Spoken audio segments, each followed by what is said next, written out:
What is the meaning and purpose of life? For some people it is to be happy. This was the case for Epicurus, whose views we will explore in this video. We will investigate exactly what he means by the term happiness, which in his usage may not mean what you're expecting it to mean. Who was Epicurus? He was the attractive-looking guy you can see on your screen, whose features were memorialized in stone because he was an influential Greek philosopher. He was born in 341 BC in Samos, a Greek island very close to the coast of Turkey, and he died in 270 BC in Athens.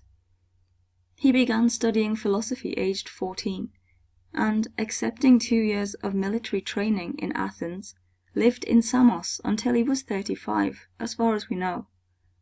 The proximity to Turkey meant that there were many Asian influences on his thought. Epicurus founded a school in Athens, and, unusually for the time, allowed women to be taught there, including one of his slaves. Epicurus is known for his ethical philosophy of pleasure, friendship, and retirement. Epicurus is famous for expounding hedonism in ethics. This is the belief that pleasure is the only thing valuable in itself.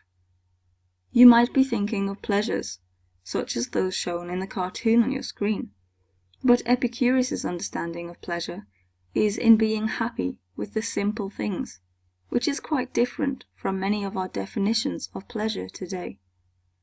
So, for Epicurus, pleasure is about enjoying what we have got, and not longing for things.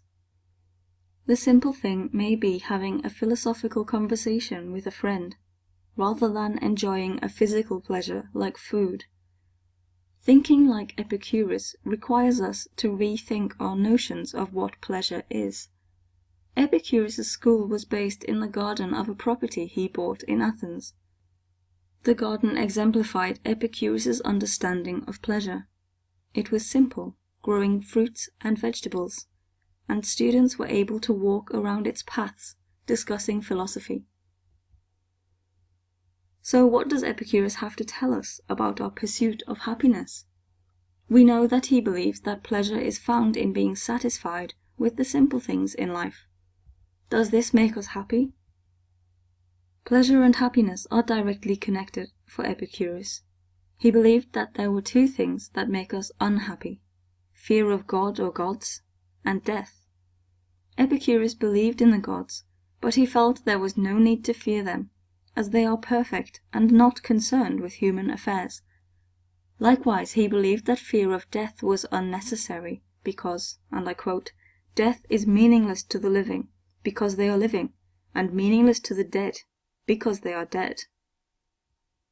For Epicurus, there are necessary and unnecessary desires.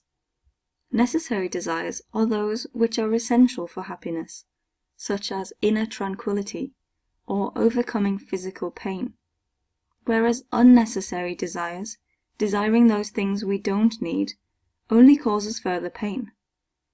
Therefore we can only be happy when we are satisfied with what we have, and are not desiring what is unnecessary.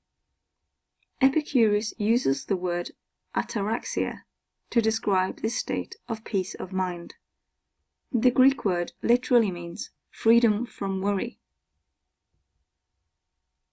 Epicurus pursued his philosophy until the very end of his life. Despite his suffering in his last days, he managed to be satisfied with simple things. He valued the philosophy he had studied and thought about, and for him that overcame the physical suffering he was experiencing. What lessons can be learnt from Epicurus? One of his key teachings, particularly when dealing with a hardship, is not to focus on the negatives in the present, but to remember the pleasures of the past.